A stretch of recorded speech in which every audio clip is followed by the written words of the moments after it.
This is 88.5 KCSN. I'm Sky Daniels, and this is a pleasure. Josh Stone has stopped by to see us on a Saturday. Yes, I have. Finally, I found it. Yes, and by the way, Josh is not one of these people that needs her entourage.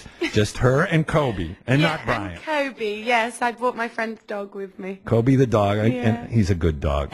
Oh, Kobe, He's lovely. You want to say and something? And Mrs. Satnav helped me get here, which was nice. That's good. Thank God I didn't get lost. Well, and then we got to walk with Kobe through the orange grove, and he loved it. It was gorgeous. It was. Well, it's great to have you in here. You know, this still, I don't even know how you respond to it anymore, but it's amazing to me, remembering hearing the original Soul Sessions and then being told you were 15. I know. That was a bit weird, wasn't it? Well, it was an odd one. When you found out after hearing the music that the artist in question was a 15-year-old, yeah, it didn't compute. No, I know. I feel like back then it was a little bit of a freak show, really. It was so strange to people. I think that's why people's ears pricked up. I don't know. If I wasn't 15, I wonder if the world would have even noticed that it existed. But the fact is I was. So it was strange to people. It was like I don't know, an anomaly or something. But now it was an anomaly. Yeah. So now I'm 25 and I just sing songs now. I'm kind of a little bit more normal to people. It's a 25-year-old woman that's singing songs. Well, join the club. Well, you gain notoriety and you have a fan base and you've done a lot of stuff. Yeah. I mean, I've learned throughout the years, which is good. Well, I've had a lot of time to learn, and I learned in front of the world. So lots of people. Yeah. So if I was to fall, it was in front of everyone, and if I was to do well, it was in front of everyone. So I think that was a scary environment, but a really good environment to learn and to become, I don't know, good at your craft, if you like. So. Well, and you've spoken of how we joked earlier how I said, look, you have 5 or 6 more reincarnations in you. Right. In the 10 years, and I assume you probably performed professionally even before. No, that was the first. That was the first, yeah. Okay, so in 10 years. Yeah. I went to school before that. I assume, no, that's good. I hope they didn't find you wandering around on a street somewhere. In the 10 years that you've been, and I'd say it applies in this question, that you've been working on your craft, I imagine the difference between what you knew and how you sang and basically conducted yourself and how you do it now has changed. What have you learned, and what's changed in your awareness and interpretation of songs? Well, I feel like it's completely different because obviously I didn't know what I was doing at all then. I mean, I was signed at 14. I remember kind of walking into the studio. I'd never seen the studio before, not even in a picture. I mean, I had no idea what I was to expect. So I'm trying to figure out, firstly, how to sing at all. I didn't know how to sing. I mean, I sang like at home in the kitchen mainly. And that was pretty much it. So I'm kind of, at that point, I was a bit nervous of whether I could or couldn't sing. And the technique obviously was completely dodge. I ended up kind of busting my voice up every now and then and not being able to sing for like a couple of days. And, you learn your voice. You learn how to sing around problems.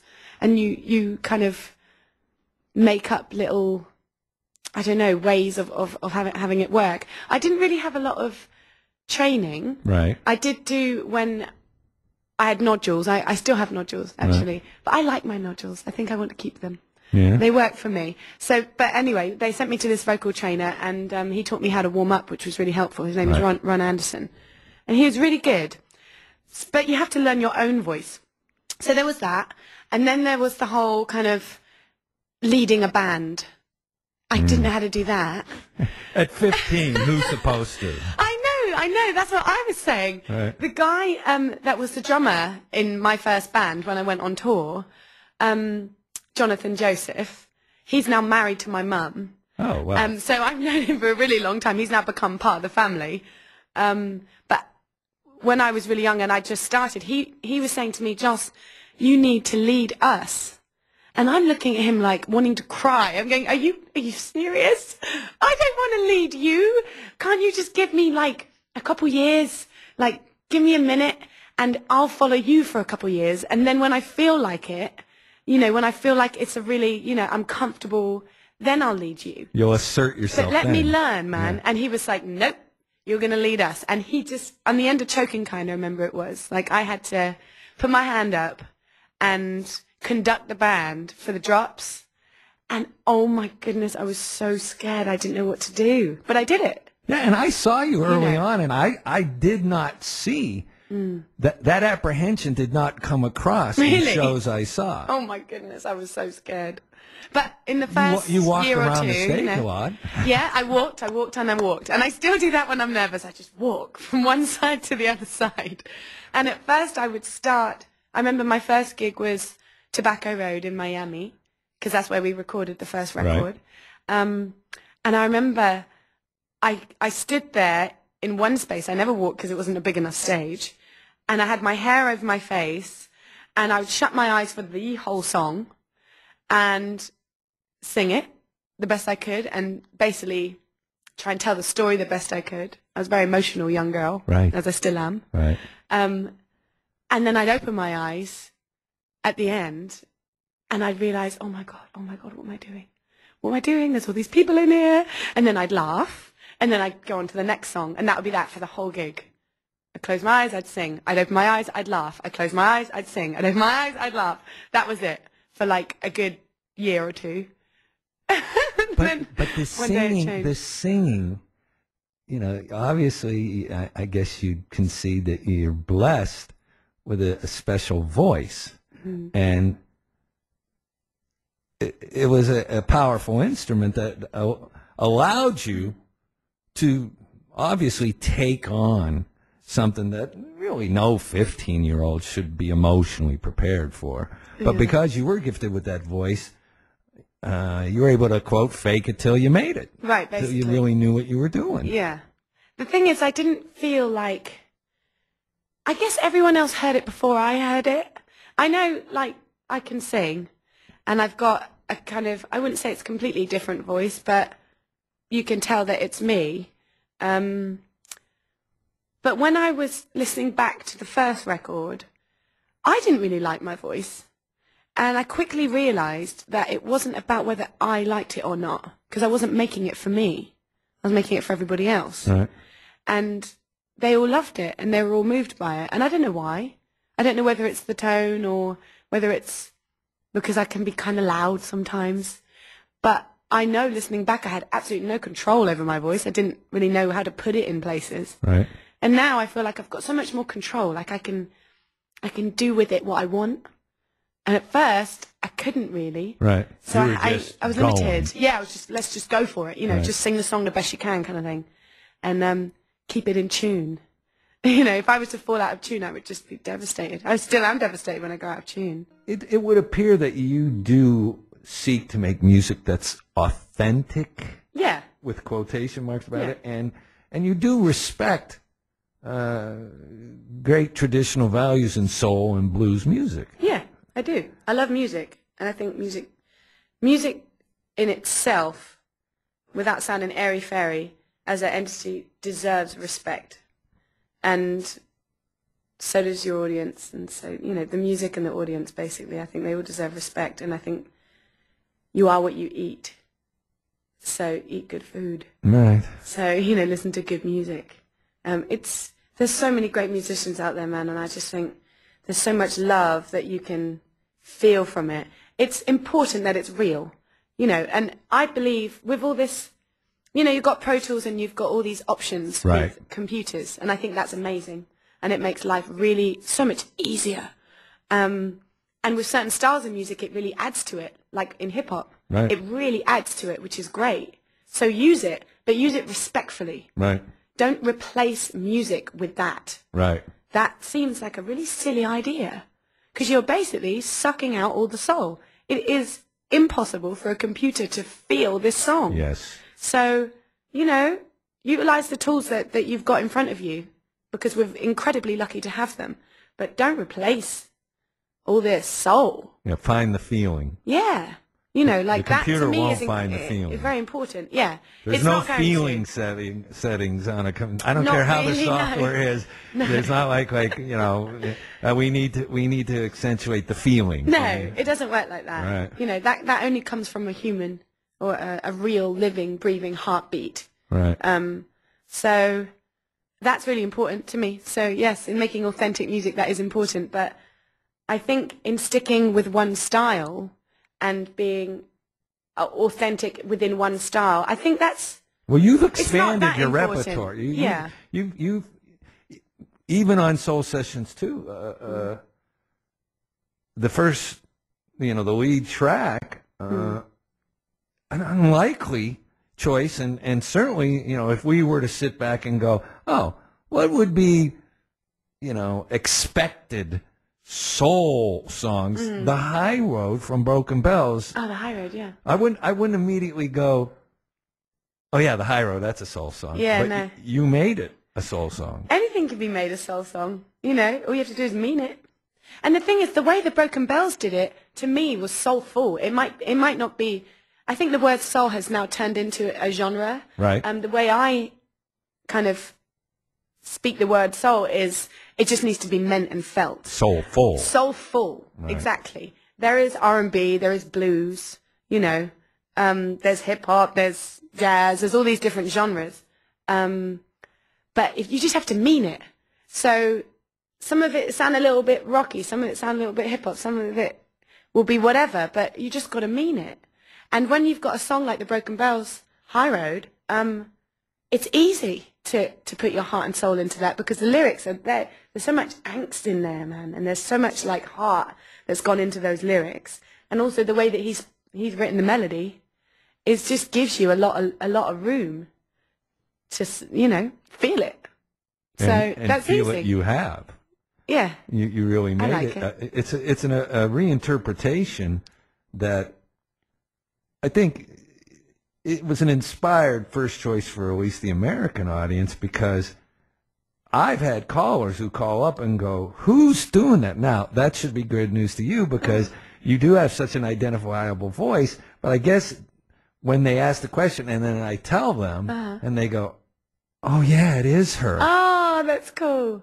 But I guess it's more or less, I think what I'm hearing in that exchange is that wasn't expected. Yeah, it's a different sound. I'm so glad. That's good. Right. Yeah, I don't want to be stuck in one sound. You don't want to be the white girl blues thing. No. I don't want to be any stereotype. Right. I just want to experience all sounds. And some people will like more than others. But I think it's really good. You can play it safe if you want. I could make like 10 Soul Sessions records if I wanted to, because I know people like that. But I just want to try different sounds. I want to experience different things. And even on this Soul Session, like you said, there's different sounds on there and different styles. And you mix and mash, and then you make an album. You just have a play. Yeah. Yeah, you make well, an album. And what